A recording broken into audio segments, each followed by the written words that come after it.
Today is July the 30th, 1979. This is the last meeting of the Charter Review Committee's meeting pertaining to the Anchorage Charter. We are meeting in the City Hall basement conference room.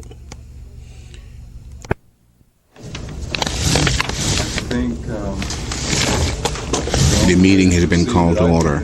Is to go through the latest material that the Attorney's Office has provided. This is a reproduction, as nearly as possible, of these tentative decisions that have been made so far. And I think we ought to go over them and finally accept or do something else with respect to what we've done so far. Could we do that fairly quickly, maybe, and see what... Does everybody have the document we're talking about here? No. Alan Teshi, July 30. Oh. July 30, no. No. Oh. We have July 6. No. Crying out loud, okay. Oh, no, you're sorry, Rick. Sorry about that. Abandoned. It's hard to No wonder people are confused. Gosh.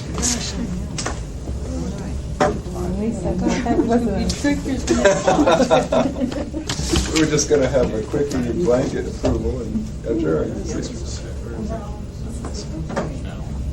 Oh, now I see now. He explained this brackets this time. Yeah, I was trying to find where the brackets were that I should be concerned about. They're not on this particular one. Okay? All right. Okay. Now, what you have, of course, is the best efforts of our help here to put the stuff in concrete form, together with an indication of the past vote on the subject. And I think what I'd like to do is just go through them one at a time and see what anybody has to say. Apportionment representation. We have we don't know exactly what we're going to do with 4-3-1 abstain type votes either, but okay. Would anybody like to make further motions with respect to apportionment representation? I would like to move that we not adopt. All right. You can do that, can't you? You can. Why don't we make positive motions? Just for All right. this, okay? Well, then I can't make that Well, motion. go ahead. You can make it and vote against it if you want to. All right, I move that we adopt. Fair enough. For reasons of discussion, I move that we adopt the apportionment amendment. Second. Okay. Any discussion? Well, since this was something that I had introduced on the wish of somebody who telephoned me, but I've been thinking about it, and I just think that this is a section of the charter that we need to let operate a little bit longer before making any decisions about. It's worthwhile recommending that it be looked into in a few years' time, and I think it's a good idea to review the charter ever so often, but I do not think this is the time to do this. Well, second your statement. Thank you. Thank We haven't you. worked with this particular type of thing long enough. Had enough changes and personalities to find out how it works with different people in those offices. Well, Mr. Chairman, I don't agree with that thinking because we haven't had the time.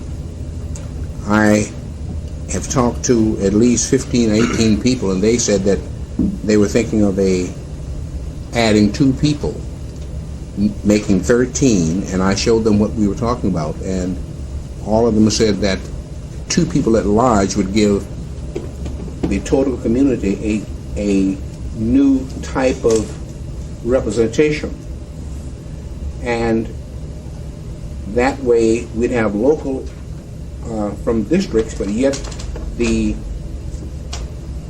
2 at-large people, it would help make a much cohesive assembly than what they have now. So that's why I'm for this amendment. Joe, may I ask you, how do they think it would be more cohesive? Because, and they use the terms of the 5-5 deadlock. Everyone I talk to use that 5-5 deadlock. And if you just, the people at large wouldn't have any axe to grind with the 5-5. So that's why that they said that this is where they was wanting me to go along with this. Mr. Chairman? Yes. I would not support the motion to adopt this change. I think it's departing from what we have with the legislature Congress, everything else, just bringing in a new breed that I don't feel would be good. We'd have instead of a 5-5 deadlock, you could have a 6-6 deadlock. Velocities wouldn't necessarily be affected. There would be problems also with the 2/3 majority, for instance, to override the mayor's veto. It would require 10 persons to vote to override, meaning all but 3. You presently need 8, which is all but 3, so you haven't really gained anything in a vote to override. And I would be very much opposed to adding 2 at large, but would prefer to One see thing, it. just to, go ahead. I was thinking, sorry, go ahead, Dave. No, I was just going to put a period after that. There you go. Go right ahead. I think, as a point of information, the Assembly could propose an apportionment scheme that was all at large or partially at large and subject to approval by the voters as required by state law anyway. This could be done without a change in the charter language as it is now. The only thing we would be doing here is mandating, we would be mandating the 13 members of 2 at large, at least 2.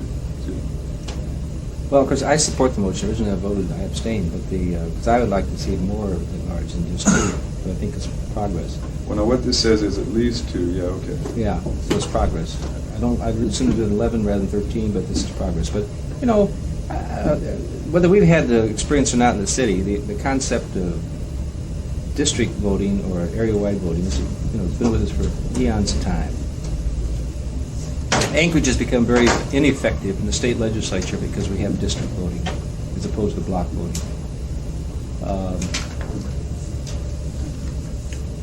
I don't think we have as good a caliber as an assembly because a person can vote for his own interest, give him a paved road, and he can vote the way he should not be voting as far as the whole area is concerned, time after time after time, and still get reelected.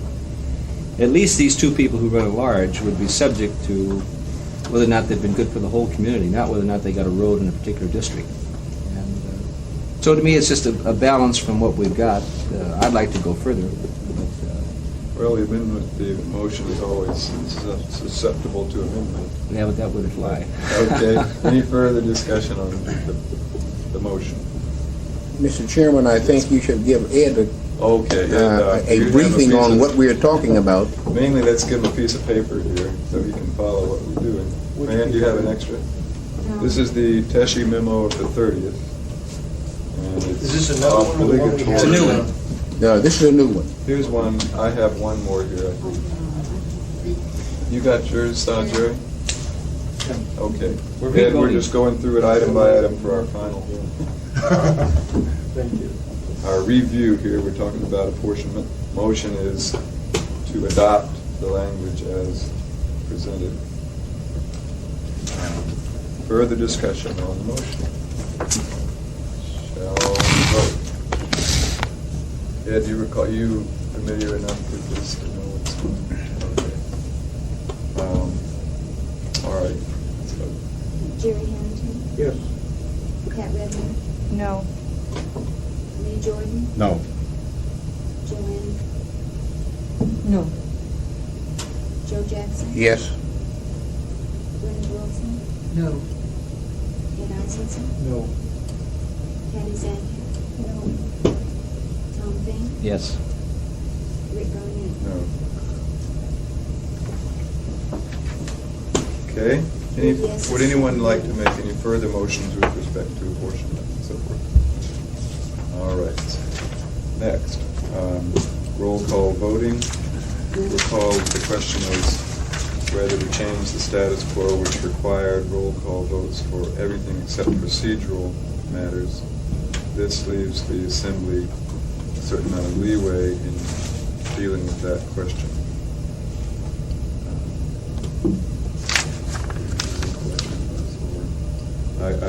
As a matter of style, I might suggest striking such, but no biggie.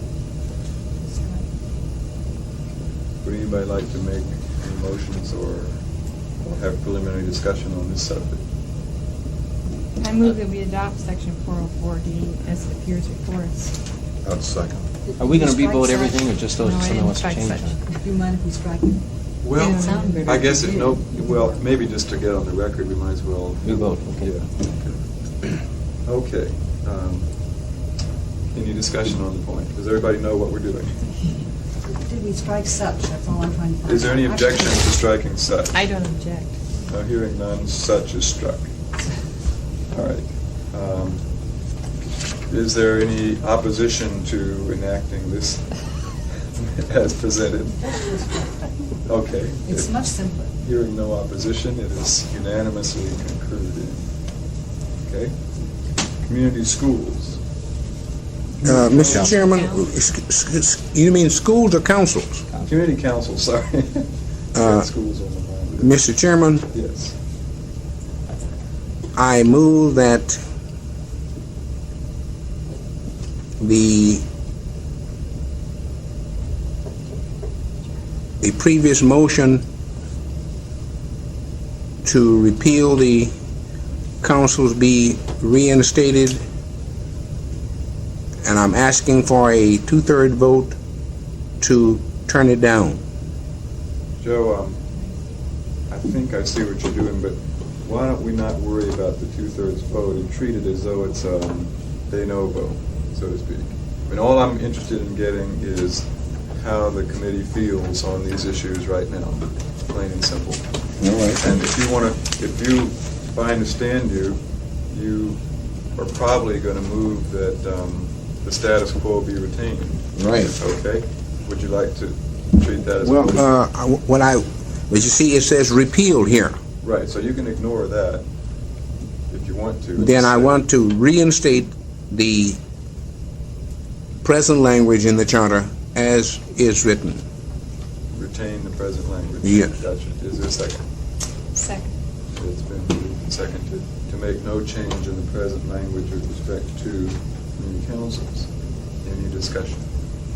Question. We'll argue this one enough. Okay, fair enough. Fran, why don't you give us a vote here? On the community councils, Yeah. right? What does the vote mean?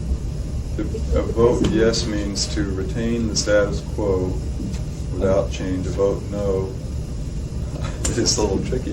Leaves it open. Leaves it open for the Leaves next it open motion to for adopt further what we did motion. last time. Sure. Jerry Harrington, No. Pat Redmond, Yes. Lee Jordan. Yes. Joanne Van Woerter. Yes. Joe Jackson. Yes. William Wilson. Yes. Ed Eisenson. No. Patty. Yes. Tom. No.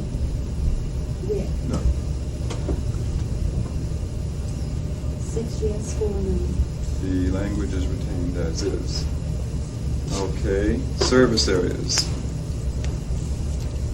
Now, let me see here. The language that you have in front of you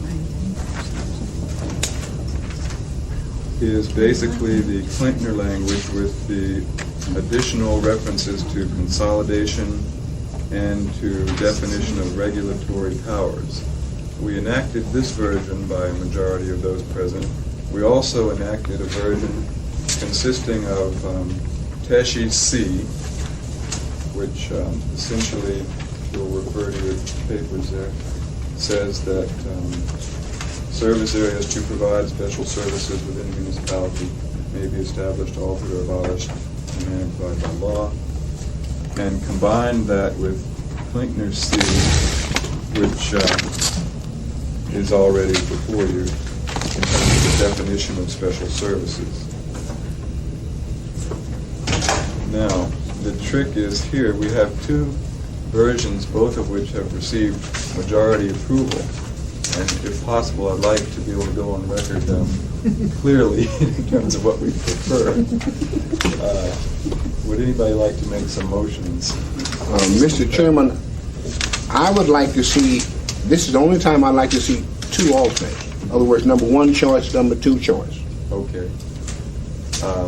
That's fine. We can do that. Would anybody like to structure the thing a little bit motion-wise? I would move that we adopt service area section 901 as it appears before us. Okay. This is essentially the one that you moved, isn't it? Yes. I mean, it's a little confusing at this point. This is the one, the last one we worked on. Yeah. Second. And the main thing it did was keep voting in. What else did it do?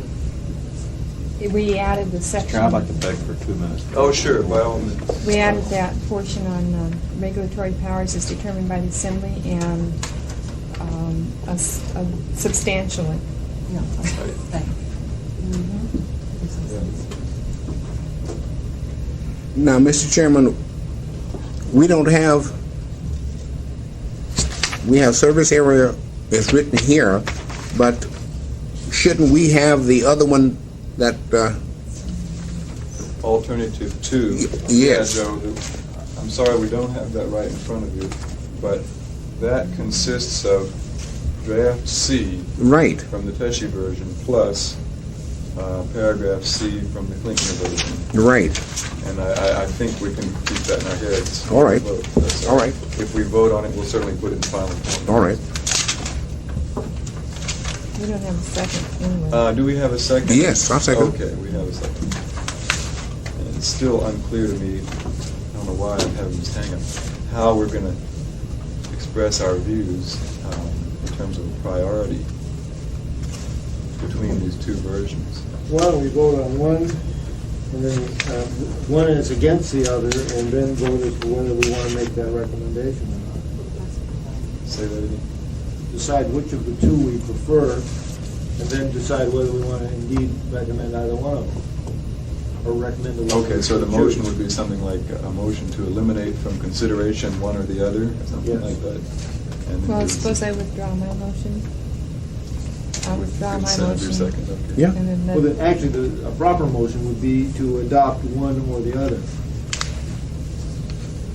Yes, but Ed, Say adopt, but you have two different languages. One, that's right. With So a C- you move to adopt one, or you can move to adopt the other, and if you want to change it, then you amend it.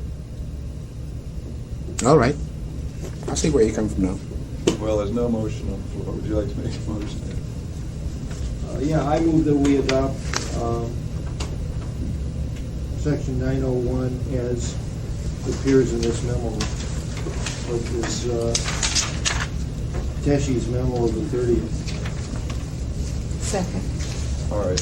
Now, in voting for this, am I voting for your proposal in preference to the status quo or in preference to the alternative? Either.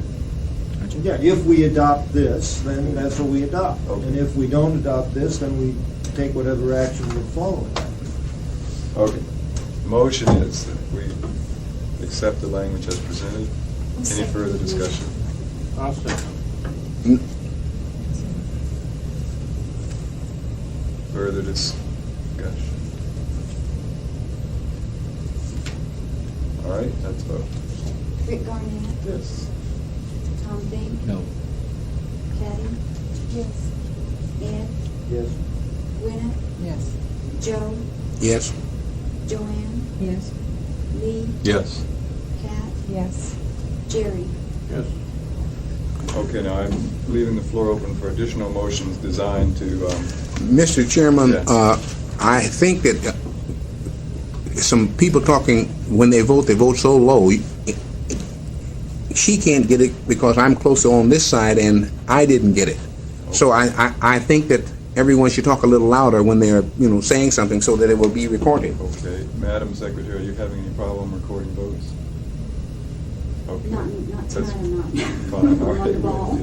Let us know if you are, and we'll shout. Excuse me. Now, Mr. Chairman, I would like to move that we amend the assessment districts area, which is section 902, and this which we voted on, to read as Mr. Klinkner's section 902 reads. The main difference simply being in the sentence in A, the first sentence, which will read, "The Assembly by ordinance may establish assessment districts to provide and finance capital improvements especially benefiting real property." All right. Does everybody know what Ms. Wilson is What I was proposing? talking No. about. I do not have. All right. Here, does he want to borrow? Gosh, borrow yeah. it?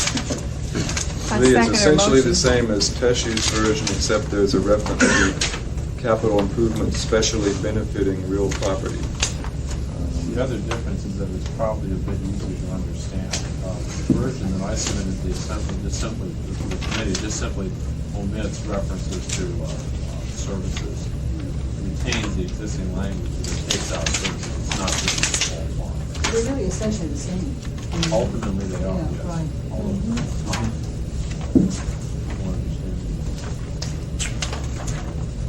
I can't find my copy of the statement. Gotta have it somewhere. There it is. Okay, any further discussion on that?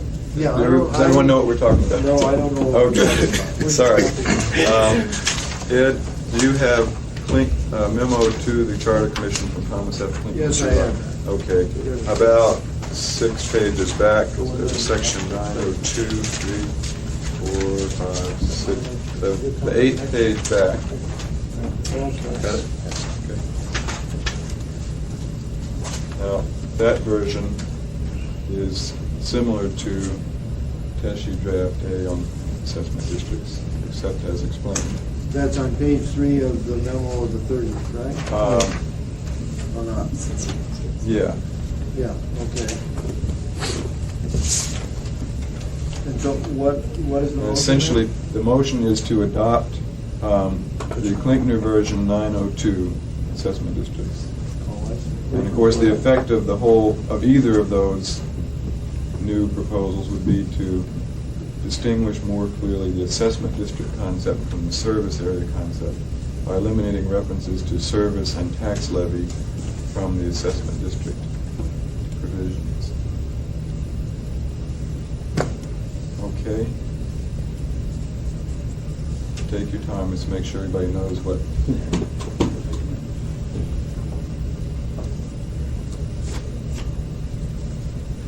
Is there discussion on the motion? Well, my question, especially benefiting real property, are we bringing in a new term that you're not familiar with? Specifically, can someone say, it doesn't specifically benefit my property and therefore I'm not going to be assessed? Tom, would you want to make any sort of response to that? It's your suggestion. Well, yeah, the legal concept of assessment districts implies that the quid pro quo for assessing property is that its value or benefit will be increased by a particular improvement. The term specially benefit is in the law governing assessment districts has developed a particular meaning. It does not mean that the property has to be specifically benefited in a very precise way or be a very precise fit between the benefit and the assessment, but that this property, rather than property throughout the jurisdiction in general, receives a higher level of benefit or a specific benefit not enjoyed by property throughout the jurisdiction. Well, why did you change the language from the existing language? Just because I thought it was a little bit more concise. The idea, I guess, if I'm not mistaken, there's some degree of safeguard built into this language to the effect that you could not create or you could not set up a capital improvement and attempt to assess people for the cost of that improvement who could not in any way be benefited by it. But it seems to me that the language in the city current charter, the capital improvements by means of assessment, I suppose that's some sort of a term that's been defined in court law, just like he tells me specific, especially benefiting real property is adequately defined. I mean, you can raise questions on either one of them, Yeah. but he's suggesting a change. I'm just curious why the. I think in fairness, Why the there change? hasn't been any big problem with the current language in terms of attempts to assess people who are not benefited. Nevertheless, as a matter of language, it's probably more clear the way Tom suggests. Mr. Chairman, Yes. I'd like to get some clarification, and I'll use some examples. Say that I owned 5 acres of land and they put a sewer and water into that area. What effect would this have in like things? You follow what I'm saying? According to this language. By changing the language, there would be no effect in terms of changing how your property is assessed. The concept of property being especially benefited is implicit in the concept of assessment districts in any event, whether it's expressly stated or not. Could you set up a special assessment district within that boundary where my property would be? So if the assembly found that your property was specially benefited by the improvement, yes. I don't think that this language goes to the specific method that the assembly uses in calculating what property is benefited, whether it's going to be on a front foot basis or a square foot basis or something of that sort, right? I mean, there would not be any new limitations in that regard. The assembly has some flexibility. At least I think that would certainly be our intent if we adopted this or mine. Okay, any further discussion? Well, it just seems to me like you're, as opposed to existing language, that you're opening up an area for someone to claim that it's a, say it's a through, maintains mainly a through street, it really doesn't benefit his property. Whereas existing language, apparently we haven't had that problem.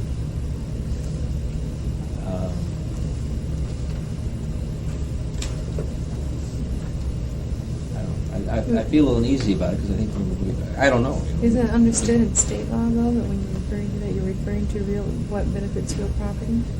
I think so, yeah.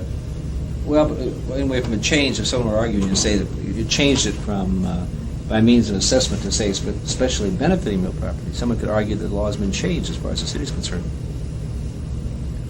Well, it wouldn't destroy anything. I don't know. Let's see. We could leave out, we could remove the especially benefiting real property portion, Of course, still with, that's That's what the difference city- that's what the between city's the two proposed, versions. yeah. right. That's what the, Yeah. The basic idea was to get rid of services. Right. yeah. Well, yeah, there's That's all no we- need to that's get all too we hung want up about. on this. But I like this. I think that the specially benefiting real property language is not going to create a big change in the legal status quo. It may be comforting to some people to feel that they have a charter basis for being protected in case someone did try to assess them for a capital improvement that was remote, utterly remote. But it's not a big deal, I think. Alan, do you have any comments from the? No, I don't think that legally there's any difference between the two. I think that the other would reference, I think Tom's version would reference property especially benefited, keys you squarely into the case law that through provisions like this. I don't think it would cause any problems to put it in there. I think the benefit you get from having a slightly better drafted wording is Maybe, well, it's certainly, I tell you, if we want to keep this language in there as a matter of clarity or for what other reason, we could certainly state in intent or comment or something that we don't envision a change in existing law, but we have this language as a matter of clarity. Okay, we have a motion to adopt the Klinkner language. Is there a second, I believe? Was there a second? Pat Redmond, second. Okay, would anybody like to move to amend or any further discussion on the point? Hearing none, let's vote. Jerry Harrington, Yes. Pat Redmond, Yes. Lee Jordan, Yes. Joanne, Yes. Joe Jackson, Yes. Gwyneth Wilson, Yes. Ed Eisenson, Yes? Patty, Yes. Tom, Yes. Rick, Yes. That's unanimous. voted. You suppose I might have mine back? Oh. Lee- Which one is Lee yours? has mine. You No, know I mine. gave it back. He gave it back to Oh, me. Okay, thank there you you go. very much. It's you that were the There you go. It's that hand picked for me, just for unanimous. All right. Now that you've taken my thinking out from under my nose. You want it again? There's no. No, here we go. I think I got it. All right, actions requiring an ordinance. Let's see How about here. notice of compliance? Excuse me, Oh, there's I'm a sorry. minor housekeeping. Oh, sorry about that. Okay. It's not really minor. Is there any need for further discussion on that point?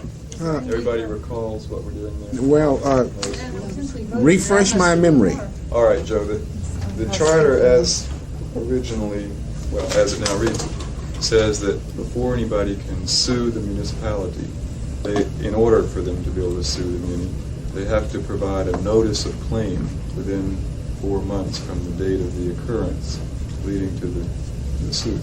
And it has to spell out certain things about the nature of the injuries. This was litigated, and our Supreme Court said that you couldn't do it because it conflicted with the state law, which said that everybody has 2 years to sue the municipality or anybody else on tort claims. So we consider it a dead letter, for the time being, and it's just a matter of removing it. Okay. I Okay. move that we adopt the repealing. Any objection to maintaining our previous position? Hearing none, we will go on. Okay? Yes. Should there be some provision for renumbering?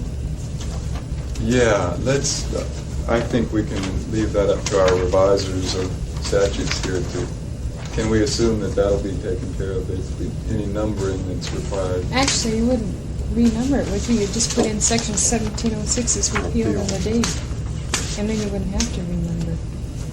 Be tidier. Yeah, as long as there's nothing following that in the Because charter. when you look in the Constitution and things, that's what they do. Yeah. Okay.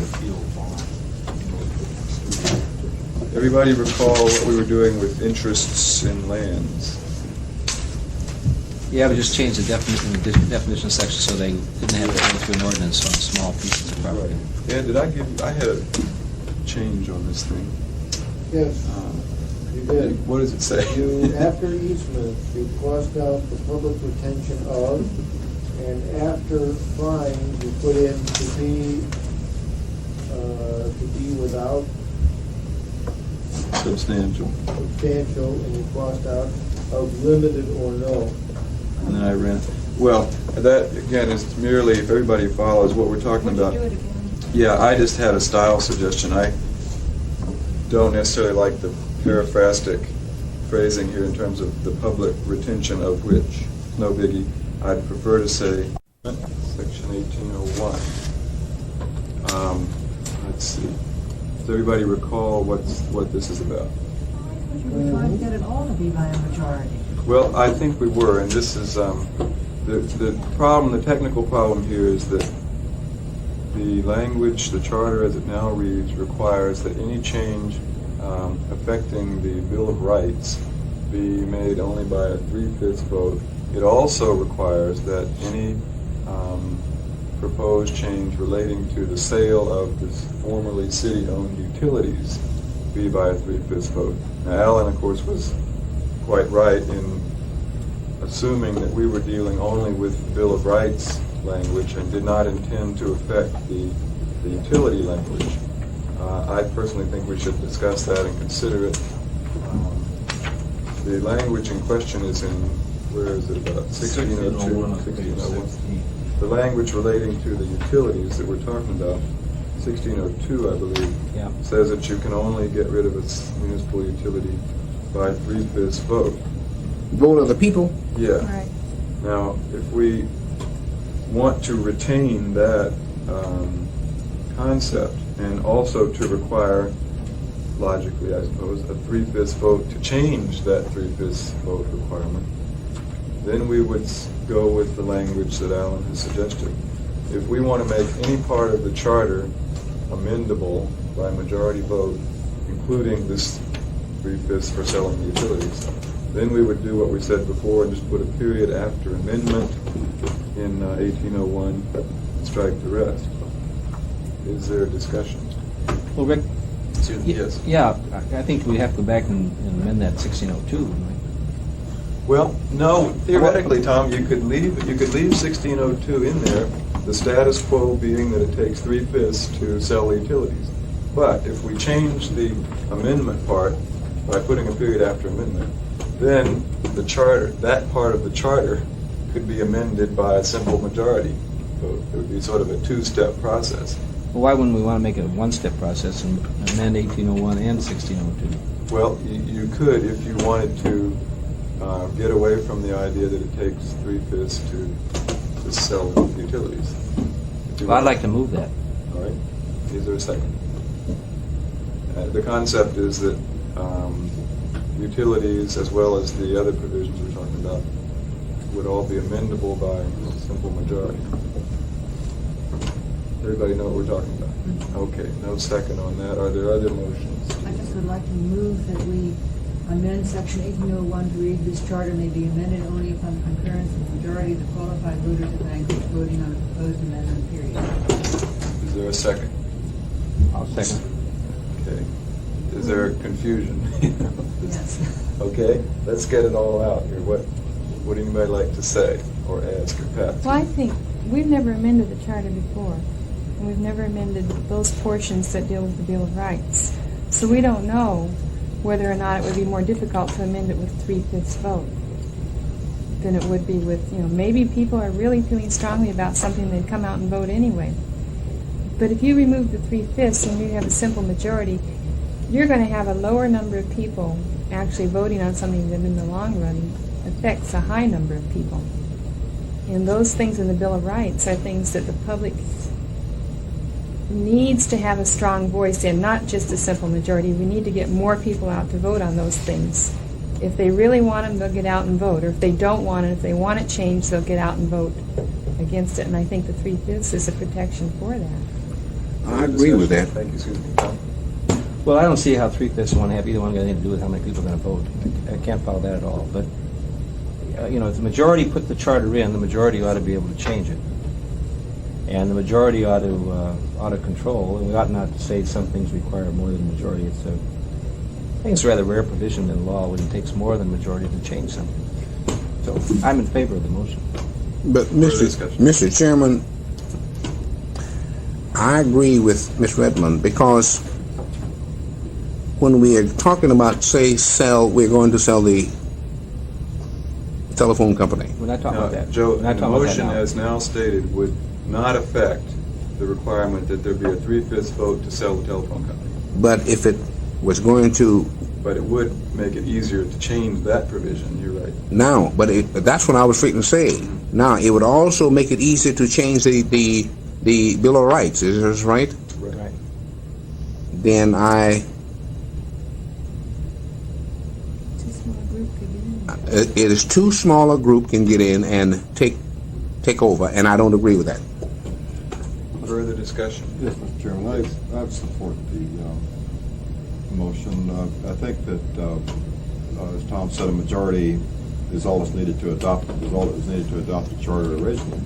The Bill of Rights basically is all stuff that's required by state law in the United States and the state constitution anyway. I think there's only one other thing in there that is not covered, and as I recall, it's nothing that makes any difference anybody's going to get uptight about anyway, so they couldn't change the Bill of Rights. That was just put in as a high-sounding thing to sell the charter, so that doesn't enter into it. And I would be very much opposed to the 3/5. Thank you. Any further discussion on this motion? If I can hand over the gavel for a minute, I do have some feelings about this. I think more than most of the things we've talked about, it does seem to me that supermajorities are in some way fundamentally non-democratic. In other words, if we have a subject which is up for vote, and I vote one way, and I'm required to get 60% instead of a simple majority, or you, for instance, it seems that your vote is worth less. In a sense, if you want to change something that happens to be covered in this little list in the front, your vote is worth less than the vote of the person who does not want that change. And it seems to me that's just somehow objectionable as a matter of democratic theory. That's all. But, Mr. Chairman, isn't it so that if it takes a 2/5 or 2/3, it takes more people involved than just a simple majority? If 10 people vote and, 11, I don't know the arithmetic. Yes, but what I mean, If 100 from the people last vote- election, of the mayor's election, it would take, wouldn't it take 2/3 or 1/5 or whatever of that particular vote? Oh, no. No, Joe, I see what you're saying. You're thinking in terms of like the number of people who have to sign an initiative petition or something like that, which is stated as a percentage of those who voted in some recent election. No, this is just talking about the percentage of those who happen to vote, whatever that number happens to be.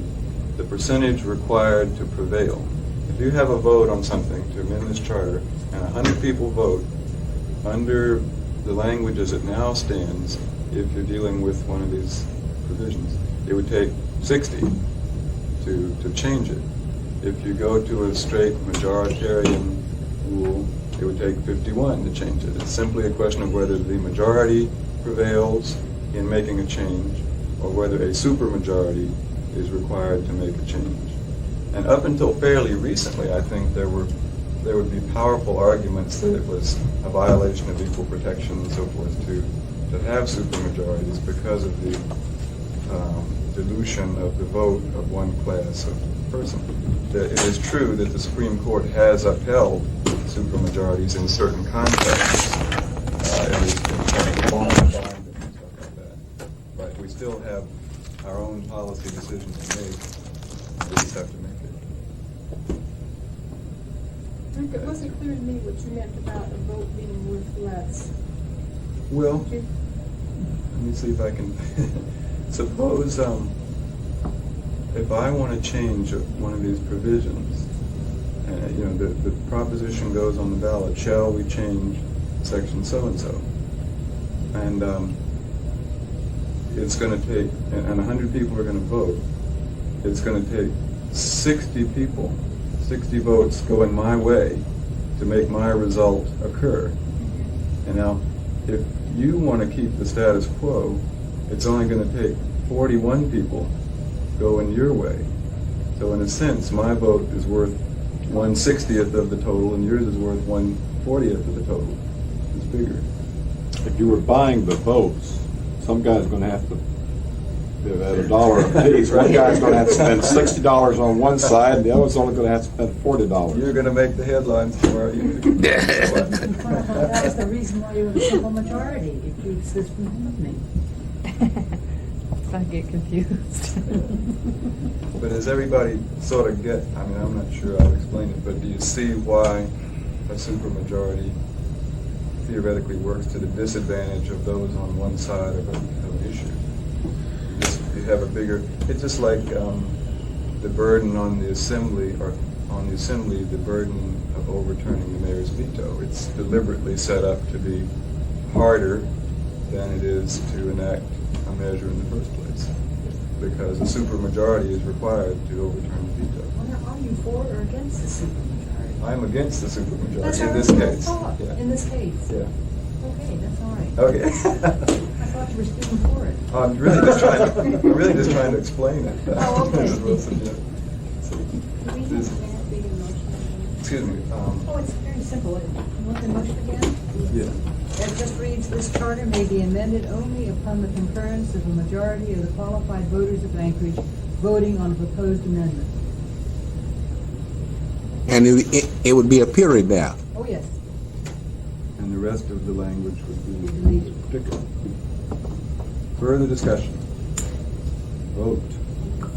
Oh, is there a second? I'll second. I second.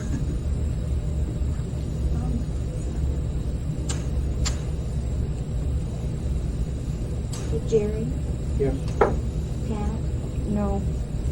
Lee, Yes. Joanne, Yes. Joe, No. Gwyneth, Yes. Ed, Yes. Patty, Yes. Tom, Yes. Rick, Yes. 8 yes and 2 no. Okay. This completes the matters that we have gone over previously.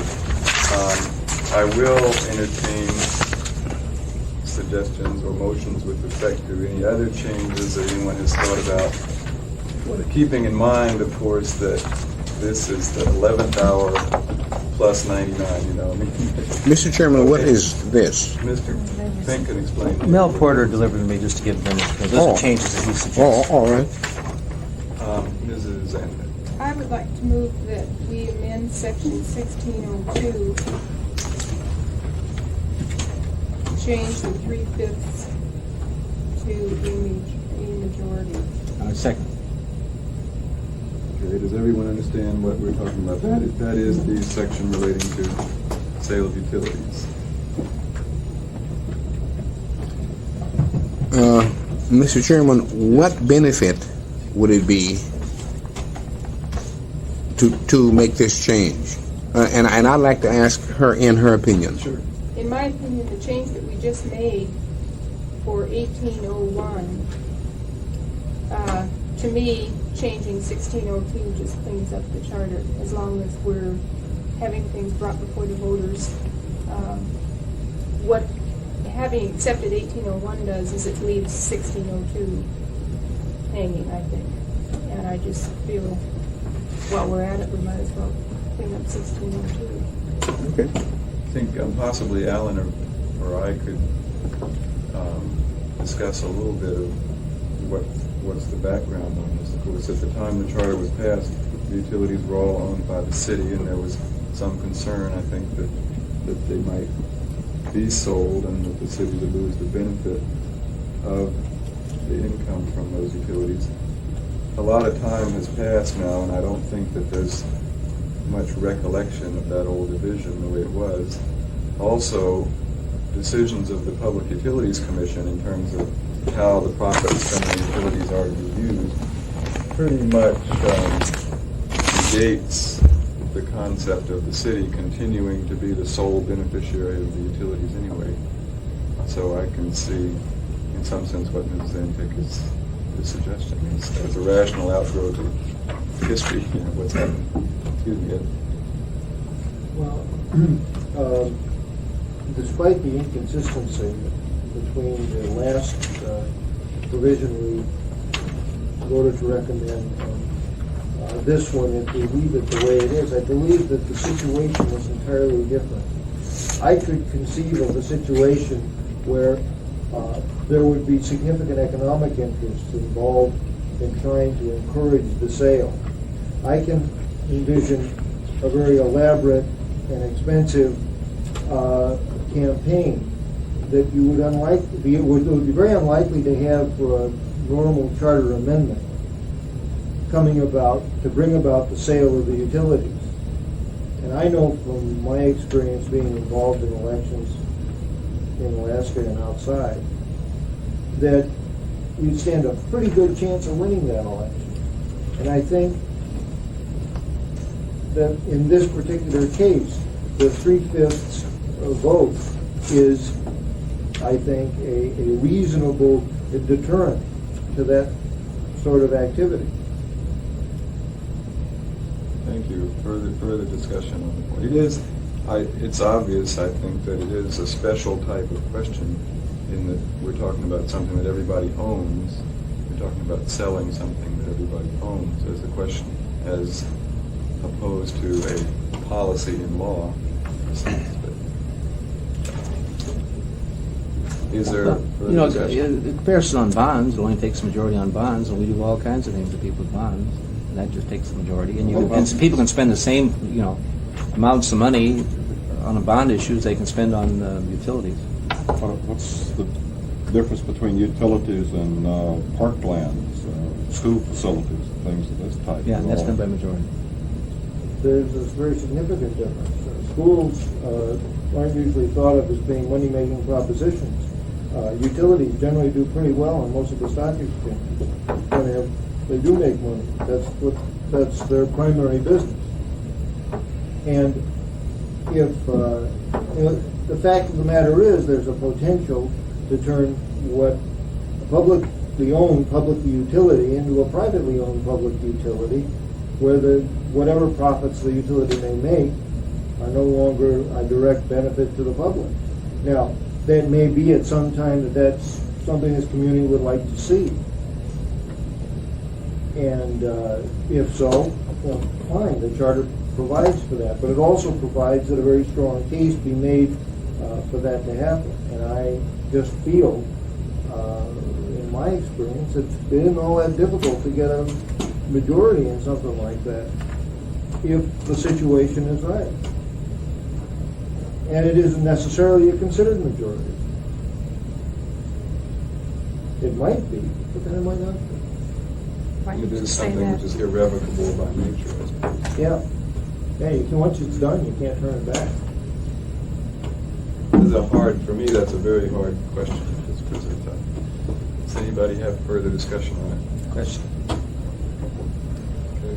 Does everybody understand the motion? Let's see. What is the motion in terms of the exact language?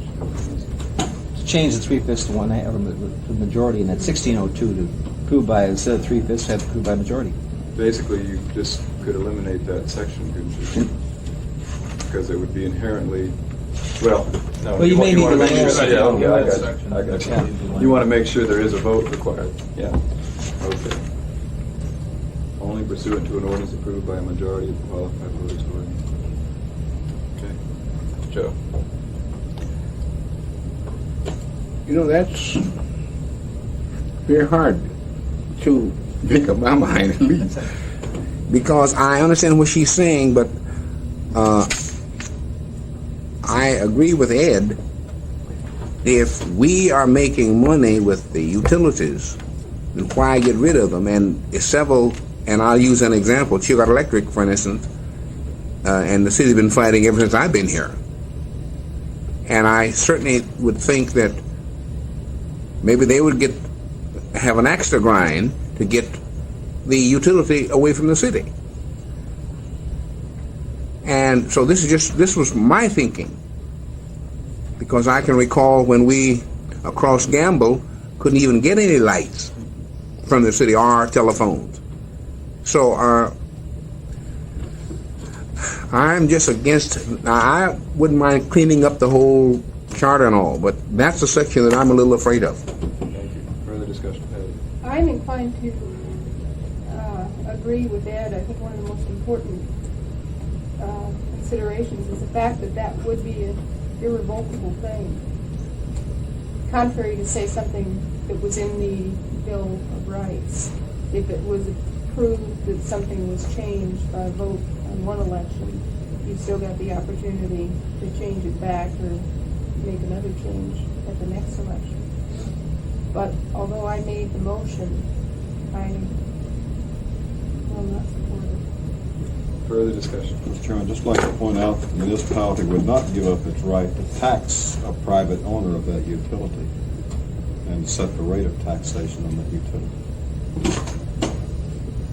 Which would be returned in the rate. To the consumer, who is the taxpayer. Are they cheaper now? That's the question.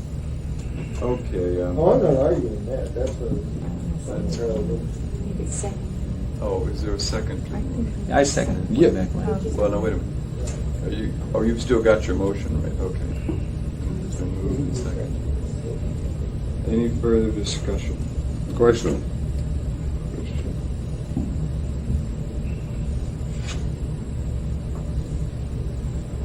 Mr. Chairman, clarification. If you vote no, then you're against repealing. A yes vote says that the utilities could be sold with the approval of a majority. Now, All right. of course, you realize the assembly would have to make that decision initially before it ever got to the ballot. But, okay, the assembly with the concurrence of a majority could sell. That's a yes vote. No vote, assembly with the concurrence of 2/5 as stated now. All right. Roll call. Barnett, Yes. Tom Bain, Yes. Patty, No. Ed, No. Gwyneth, No. Joe, No. Joanne, No. Lee, Yes. Pat, No. Jerry, Yes. 4 yes, 6 no. I think I'm glad they worded that. Logically consistent. Okay, now, further discussion, further proposals. I still got one that I've talked Okay. about, never got to move on. Oh, okay. Let's see if I can get a second. Uh, And that is to strike the mandatory nature of the Human Rights Commission, which is, Move to strike the... section, that last sentence in Article 2, the subsection 7, and 1702. Okay. Motion is to strike references to the Mandatory Equal Rights Commission. Do I hear a second? Someone have a second, I don't, a second that. Okay, moved and seconded. Discussion. Sure. Well, I've made these before, but, I've tried to take away the mandatory nature of community councils and the mandatory nature of ombudsman and the mandatory nature of human rights. So far, I've failed on the other two. But I just, we have health boards, and we have planning and plating, we have all kinds of boards and commissions. But the assembly can, if they are efficient, if they're performing a public service, and if they're actually getting the job done, they can continue them or they can discontinue. But for some reason, at the time this charter was written, people on the Charter Commission felt that these things had to be made mandatory. And it just seems to me that things which we think are very important, but we don't seem to want to let the majority make a decision on them. We don't want to let the Assembly make a decision on them. And I think that's wrong. I think the Assembly should be able to make that decision. And that's why I'm proposing the motion. It's a matter of saying that the Assembly can keep whatever they want, or they can throw out whatever they want, but they have the right with the Charter to do this.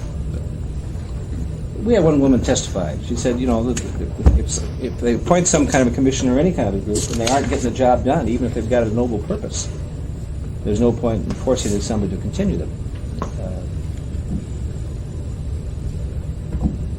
That's part of the show. I don't think anything ought to be written in concrete in the Charter. Mr. Chairman, Further discussion, Mr. Dick.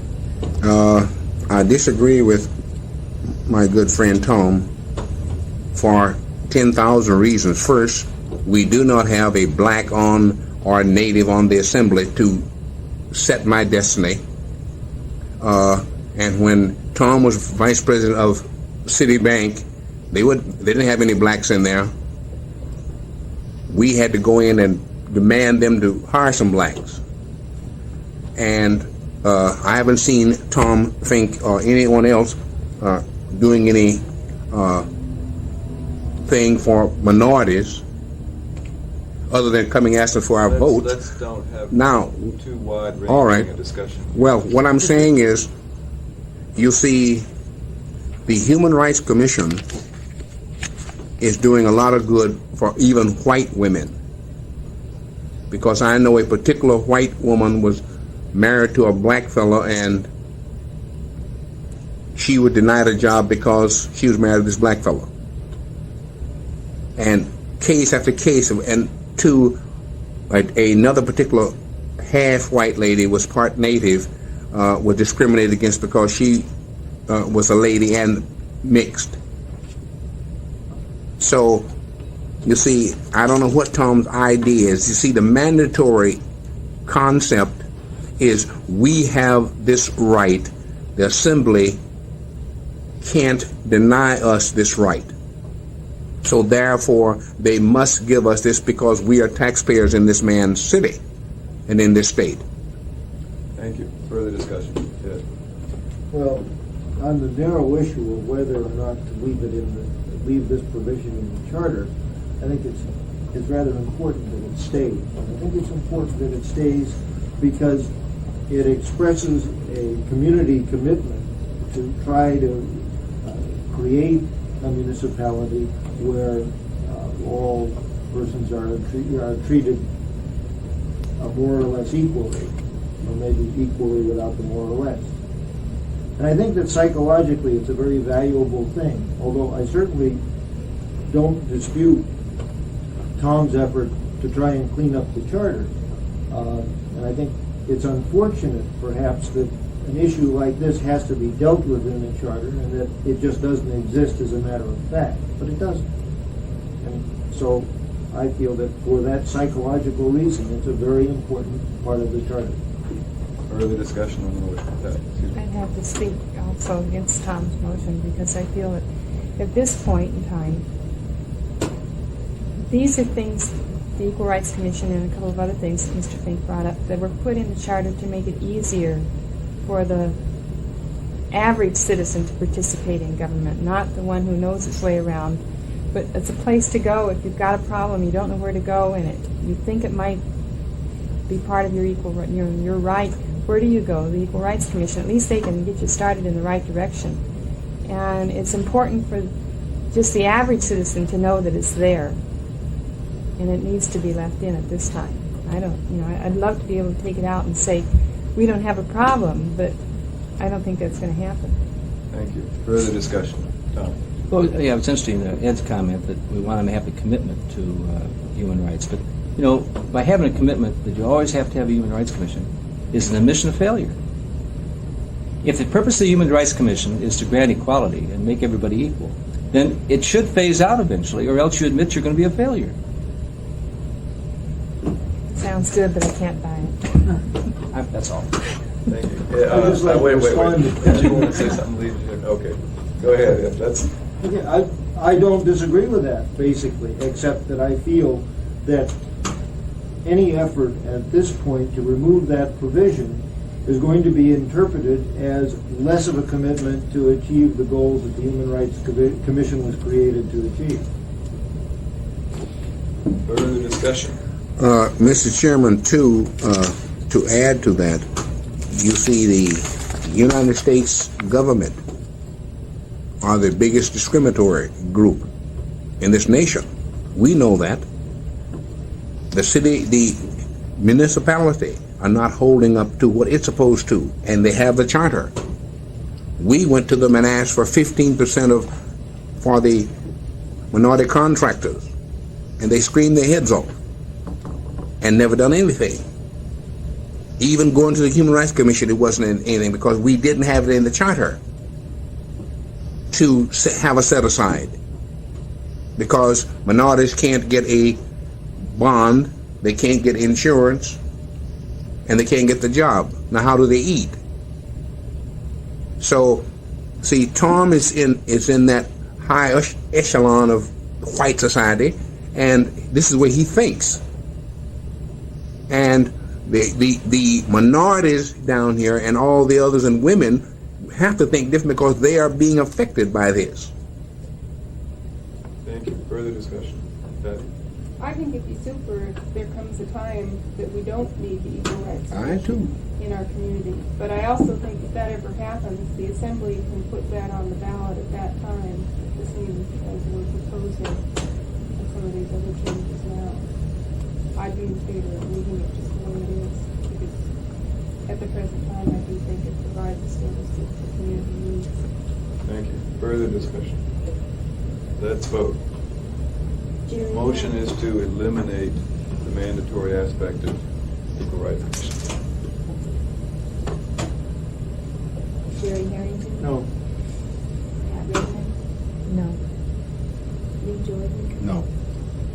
Joanne. No. Joe Jackson. No, no. One Ronald vote. Bronson. No.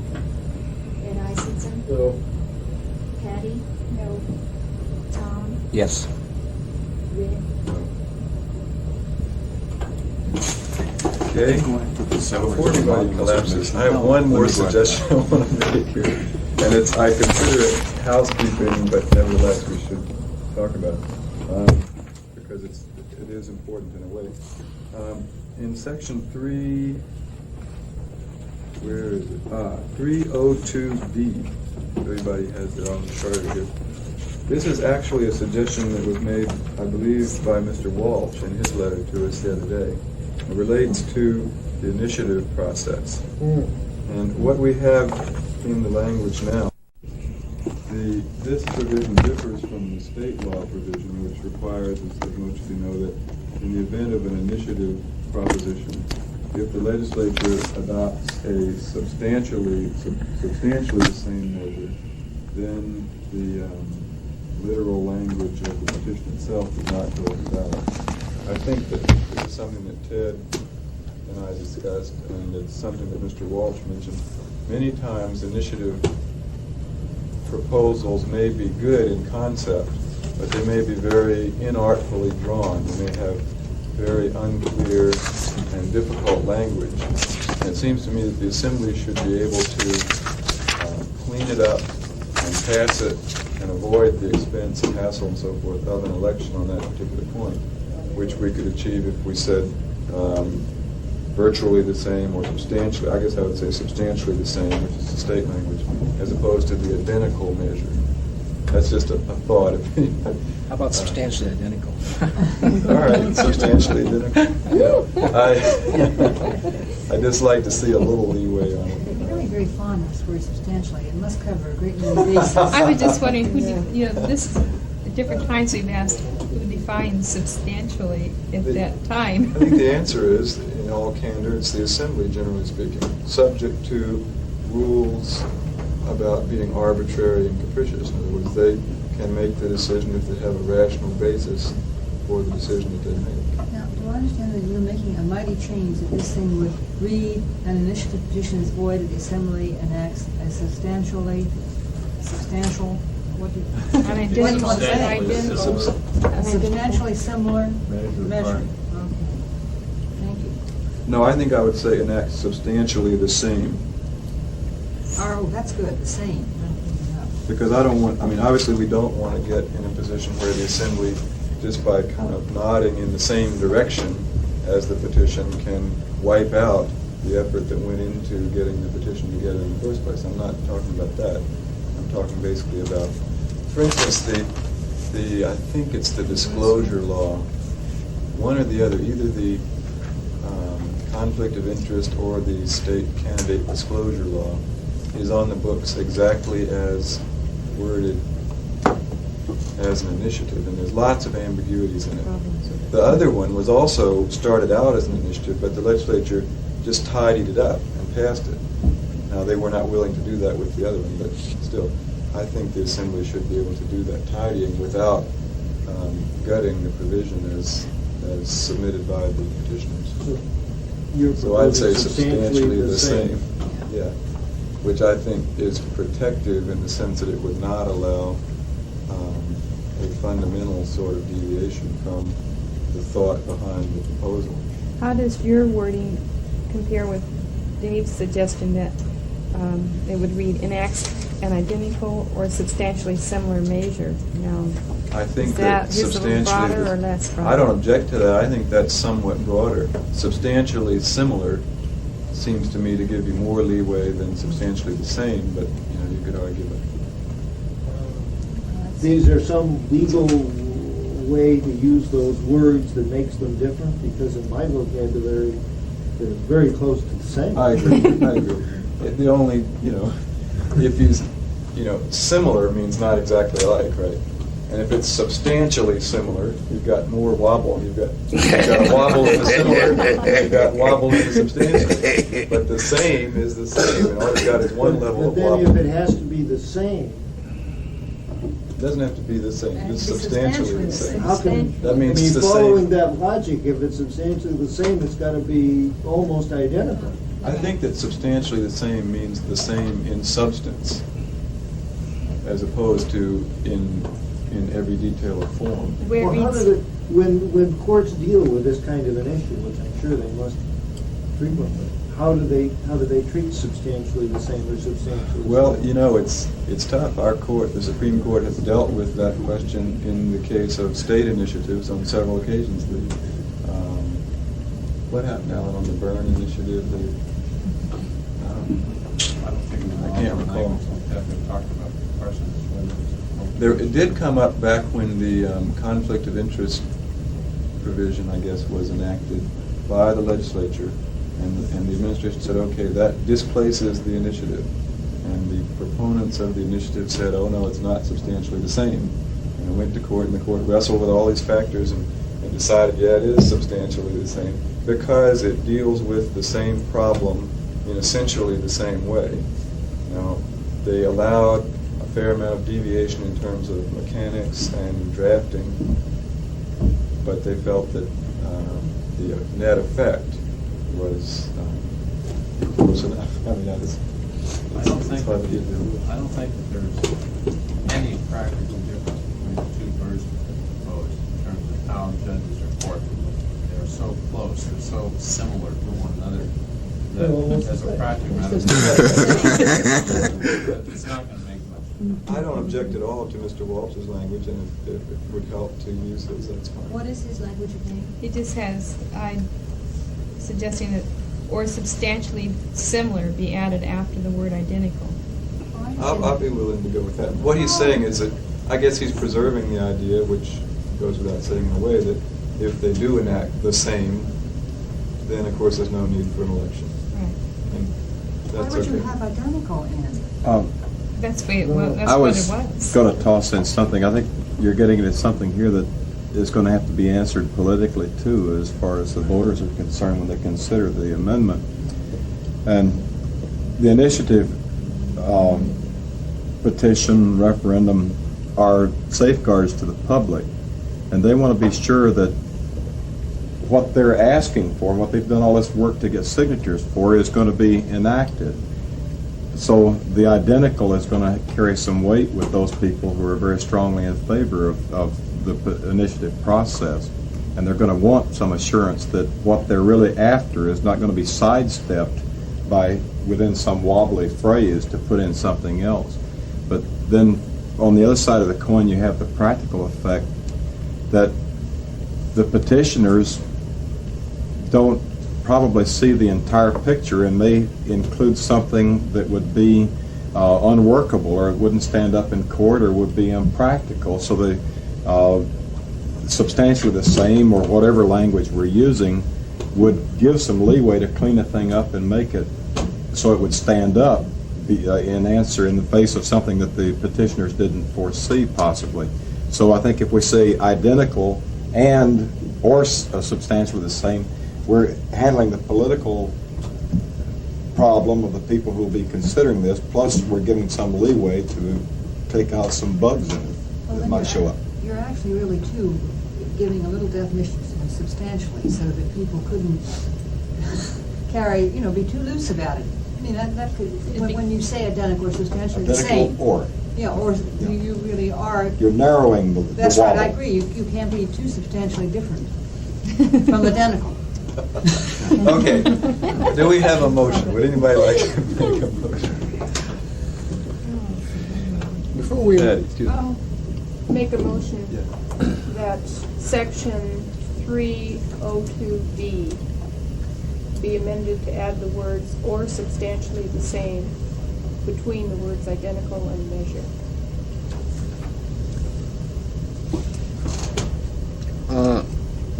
Second. Mr. Chairman, Yes, Mr. Johnson. will the added words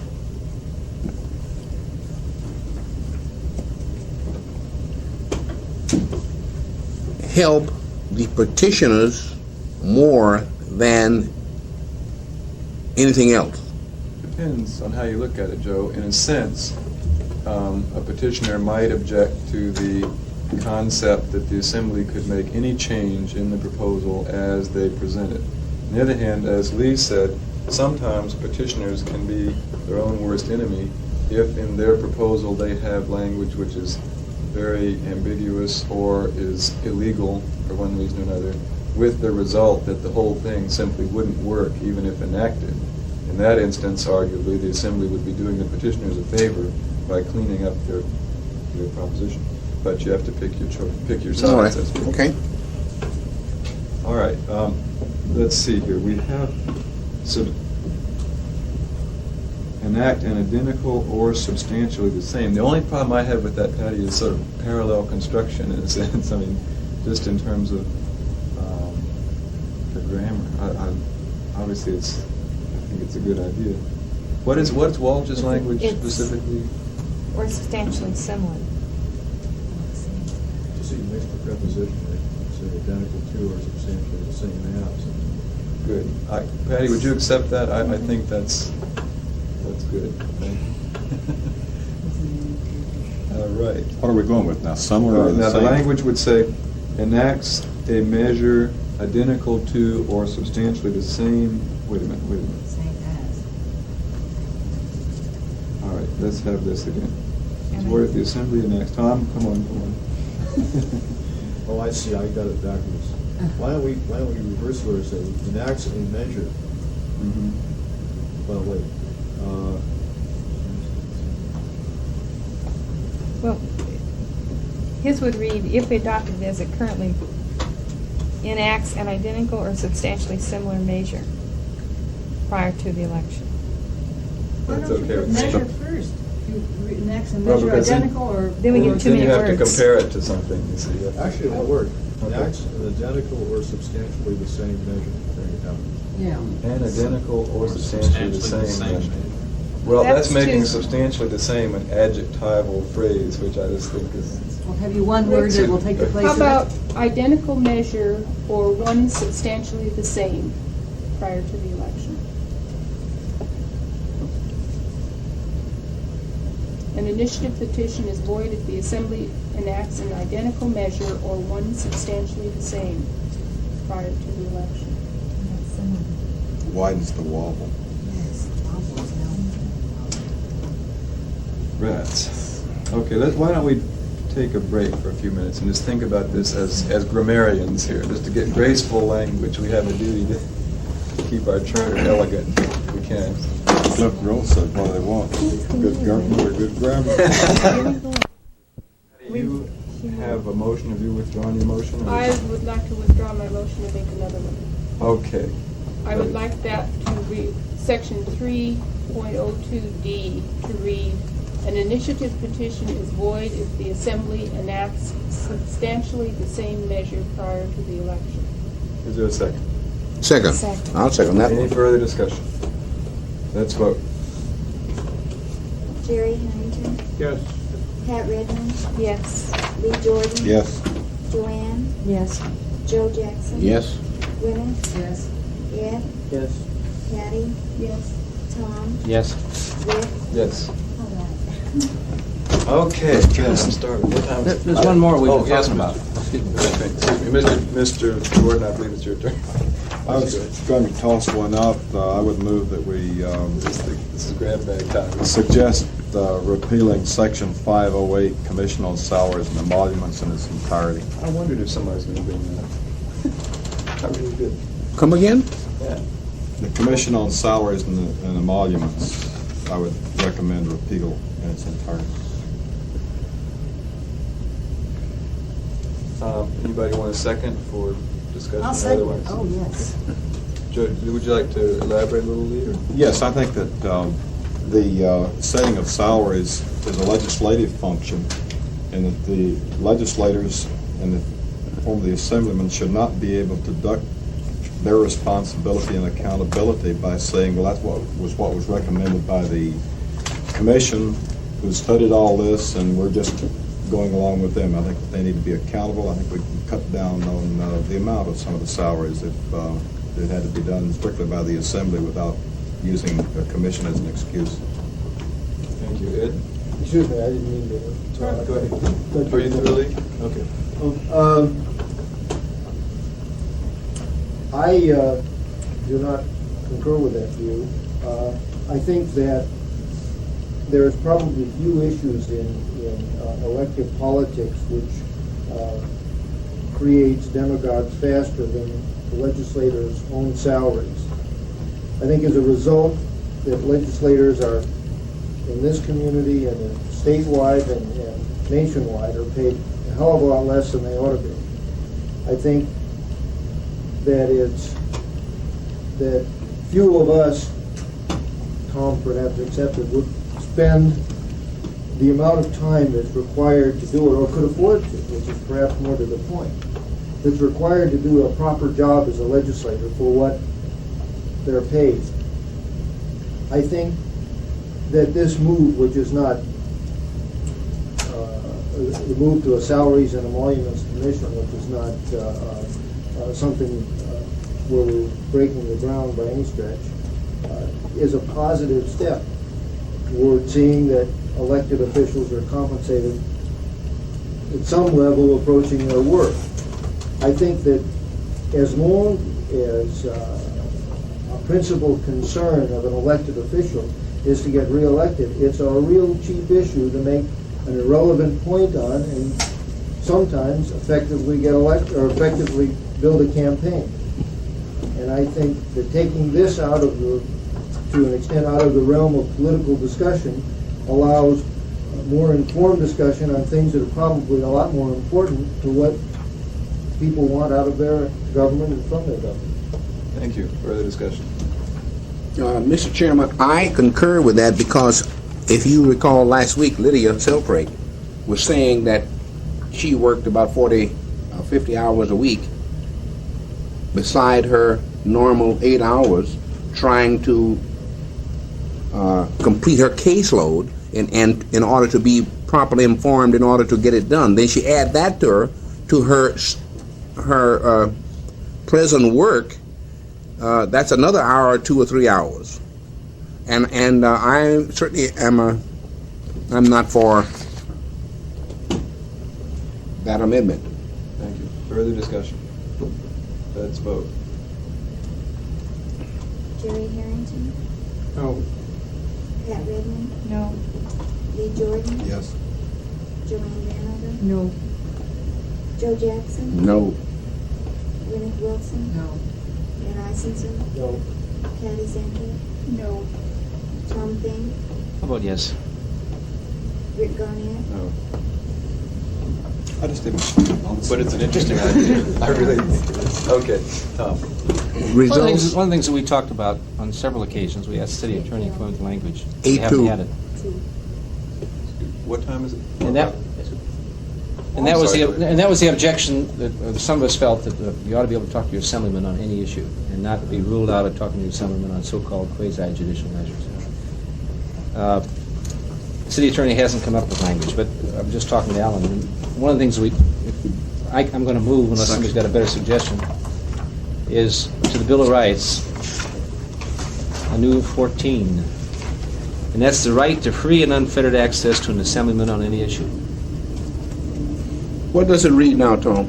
It doesn't, there's nothing in there. Then But they have a rule that, let's say on a planning commission appeal of some kind, that it's a quasi-judicial measure, and an assemblyman can't legally talk to you. That's a rule that they've got. I think it's wrong. I think the assemblymen are elected, and whenever you want to talk to the assemblyman about an issue that's before the assembly, you ought to have the right to do it. And you shouldn't allow staff to come and say, no, you don't have the right to do that. And that's what's happened. Staff has said, it's quasi-judicial, and if you do that, you might endanger the decision as far as the courts are concerned, all that kind of hogwash. Would you read your motion again so I can second it? Well, it sounds very simple. The right to free and unfettered access to an assemblyman on any issue. I'll second that. I'm uncomfortable with that thought. Could you add or matter before the assembly? On any issue or matter before the assembly? Yeah. It's fine with me. Alan, would you like to comment on that? Yes, if I could.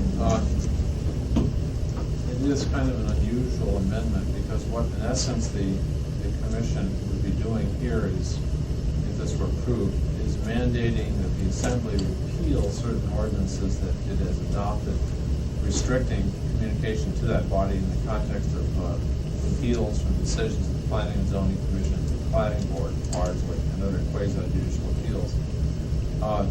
To that extent, it is kind of an unusual amendment. I think one should look at the purpose for having those kinds of ordinances. The purpose comes about as a result of a number of court decisions which hold, especially in the case of small area rezonings or appeals from the planning board or similar decisions, that the assembly almost has to act like a court. And if it's going to hear people on the question that is before the body, they have to let the other person, the other side, be there. In other words, you can't go down and have lunch with your assemblyman and tell your assemblyman really why that assemblyman should vote in your favor or against somebody else in the zoning matter that you're interested in. Just like it's improper for anybody to go to a judge privately and talk to a judge about a case that they're interested in, they're involved in, while that matters in litigation. These things have to be done on the record. To that extent, courts sometimes look on these as ordinances designed to guarantee open government and to guarantee that citizens that have private disputes that are brought up in front of the assembly can't resolve these things privately. They have to be done in the public arena so everybody knows what has been told to the assembly about a particular matter. Consequently, courts will sometimes throw out zoning decisions of the assembly, of an assembly or city council, if they find that there were ex parte contacts or communications, and if the court finds that the result could have been differently without those sorts of communications. Consequently, the assembly here enacted ordinances restricting that form of communication largely to protect the integrity of its decisions from that kind of attack of the court. That's sort of the rationale behind what's on the books now, as was explained to the assembly. you, Alan. Further discussion? With this type of thing, if we felt strongly about it, though, couldn't that be approached by having the ordinances changed rather than? It can be, but we're not the assembly, we don't change ordinances. We're only Yeah, making So we can recommendations on propose charter to them if changes. they change. Well, it goes beyond that. We put it in the charter means that the bureaucracy can't come up with some other rule that says you can't talk about the assemblyman on some other issue. So Right. But you're this would mandating knock how- down all of those concepts, not just the particular one they passed. But then you're mandating. I have nothing against this isn't spending money. This is just giving you the right to talk to your people. That's really funny. You know, I really agree with, I think, with Tom's sentiment, the way he feels about being able to talk to people. On the other hand, it would be rough to have written into your charter a requirement to do something which automatically invalidated decisions that the municipal government would make. And I guess I personally favor leaving it to the assembly and letting them wrestle with the question of whether this legal imperative that Alan talked about is really substantial or not, and possibly expressing our concern about it. I think that if this is indeed a problem, that the decisions of the quasi-judicial decisions of the assembly might be overturned, I think that the solution is not to prohibit the assemblyman from talking to anybody on any issue that constituent wants to talk to them about. But I think it's rather to establish some other means of considering those kinds of quasi-judicial matters. I don't think they're Ed. properly before the Ed. assembly. Good point. What? The tape went off. Oh, my words aren't. Quarter till, quarter to seven. It's okay. Uh, Okay, further discussion on this point. go ahead. Ed, I mean Joe, or, wait a minute, Gwen, you have anything to say? The ladies first. Why don't you let Gwen go? Go ahead, Gwen. Oh, my goodness, now you've encouraged me right on. I Sure. want to ask something. Why wouldn't it do good to present an amendment like this in order to make the assembly consider this? They You might know, put after all, it they're in going to make the check. ultimate decision, and it seems to me that this is a worthwhile point. That is a matter of focusing the issue. That's correct. I mean, we're not going to decide whether this goes or not. But, Mr. Chairman, my point is, we elect our assemblyman so that we can communicate with him. How can we communicate with him if there's an ordinance saying that we can't go to the man and talk to him about? One thing you could do, in theory, Joe, is communicate with him your desire that he repeal that ordinance. Get initiative petition.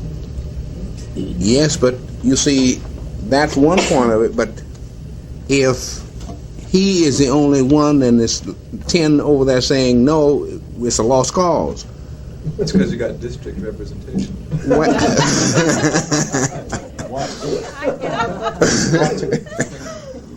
But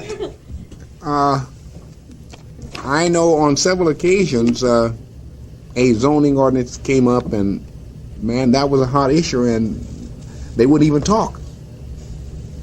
But I agree with, this is the only thing that I agree with Tom on.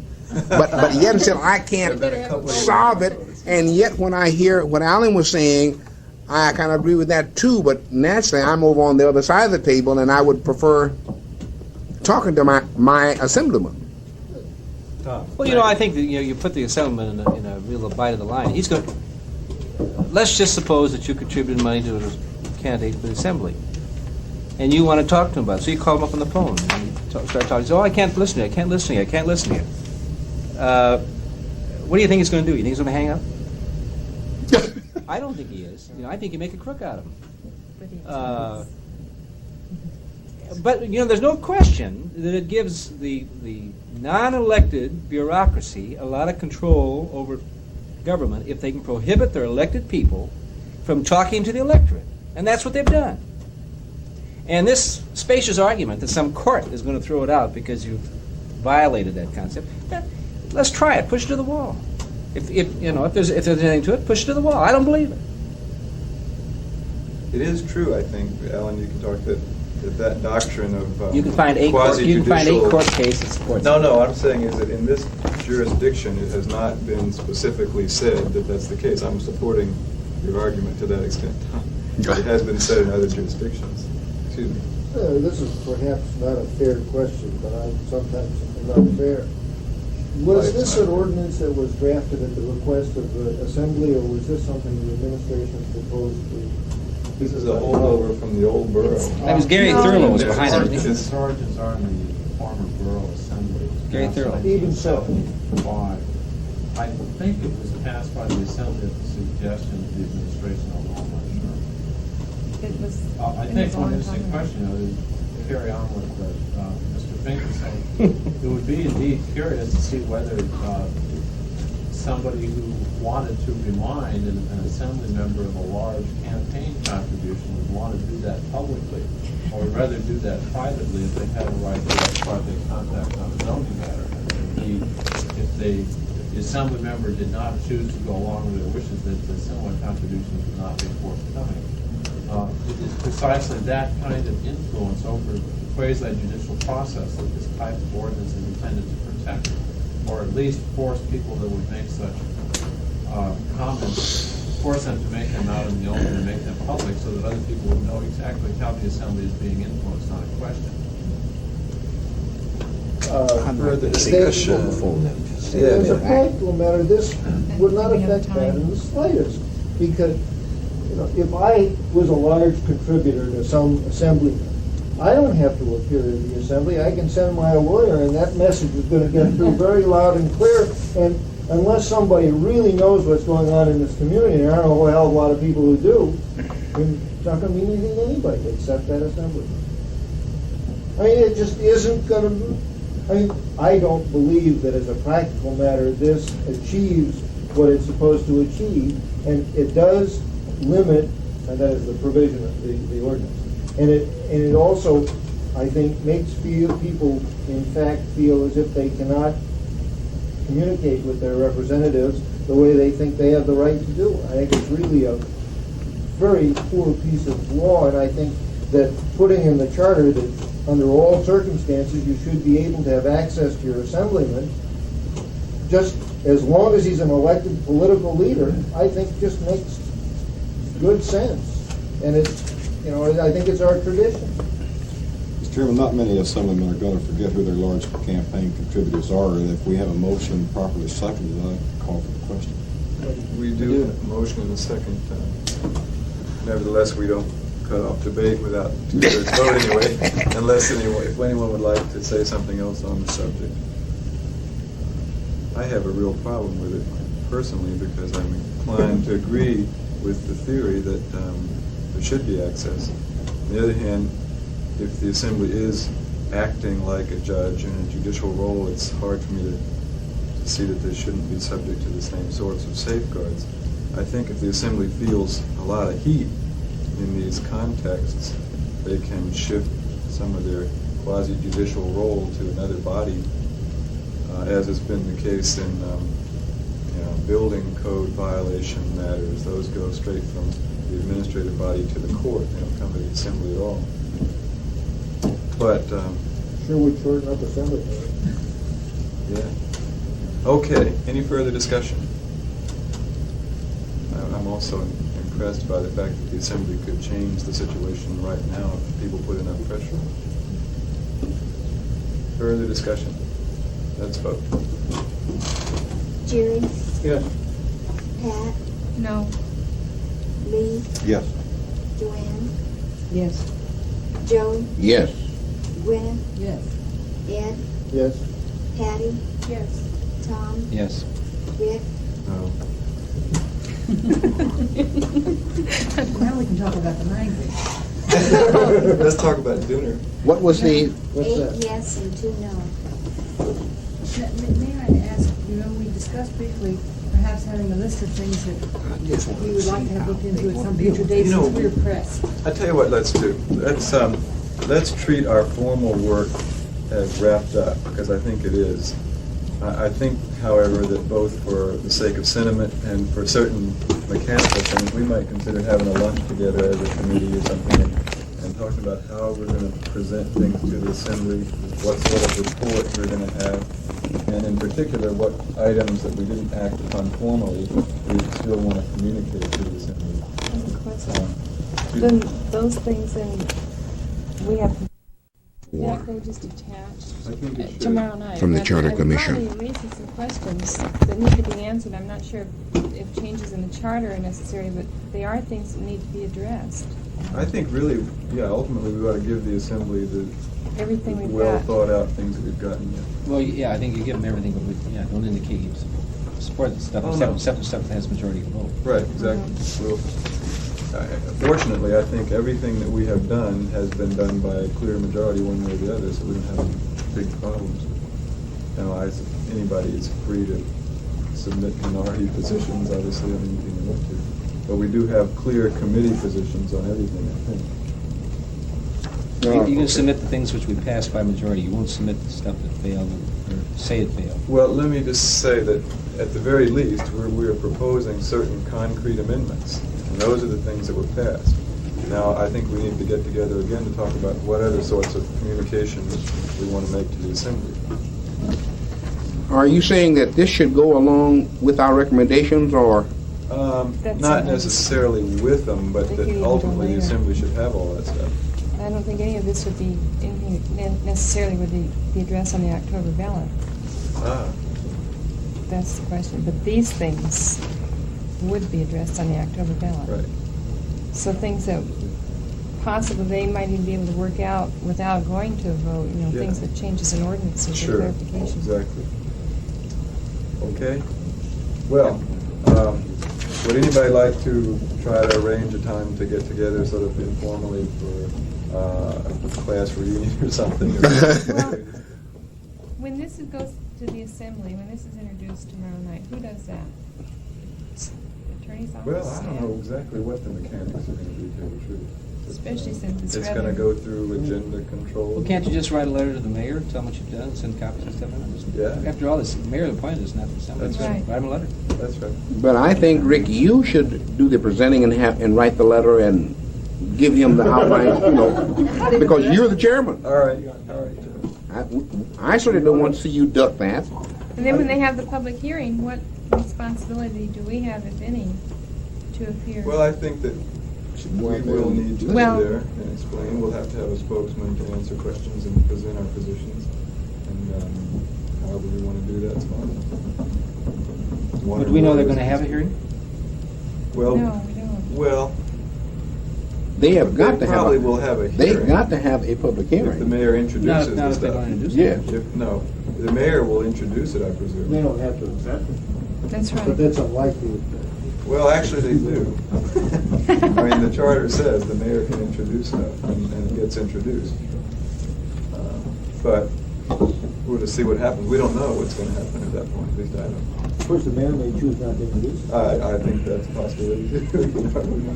You know, I would hope that we would all let her take a picture of us, all get on that side. Okay.